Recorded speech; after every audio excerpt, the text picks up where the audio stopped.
खून अभियो है बा, ना शौक बदलल बा ना जुनून।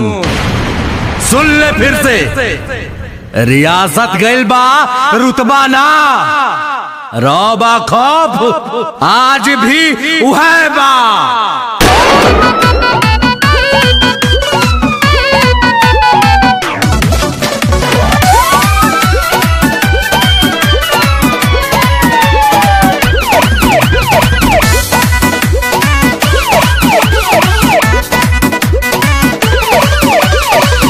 भोजपुरिया डरीला खाली बात से, साच खाती लड़ जाई केहू के बात से।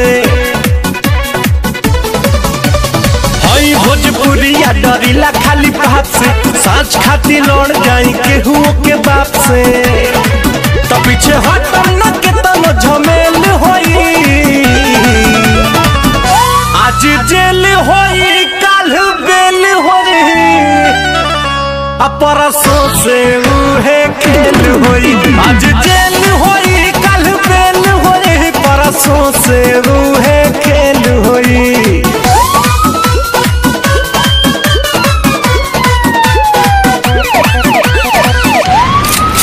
हथियार तो खाली शौक खातिर रखीला बाबू, खौफ खातिर नमवा काफी बा।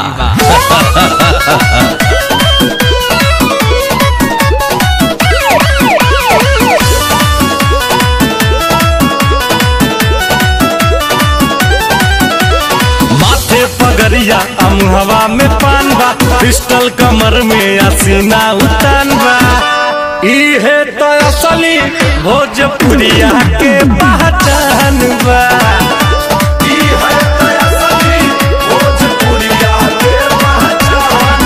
भारी सौ पाए के अकेल होई।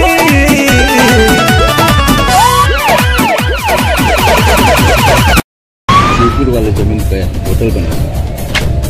हाँ देवरंजीत जी, आज से आपके प्राइवेट स्कूल में गरीब बच्चा मुफ्त में पढ़िए। ये ना हो सकला। हमारे दोस्ती का फायदा उठा लिया बाबू, कैसे कि हमारे दुश्मनी का नुकसान तू सह ना पैबा।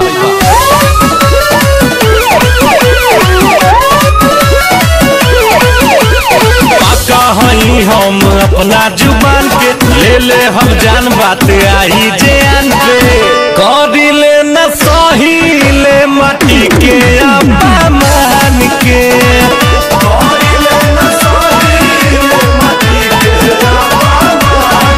भरते हम जे माथा फेल होई, आज जेल होई काल बेल होई, परसों से उहे खेल होई। आज जेल होई कल बेल होई, परसों से उहे खेल होई। सिकंदर तो हम अपनी मर्जी से हैं, और हम यहाँ दुनिया नहीं दिल जीतने आए हैं।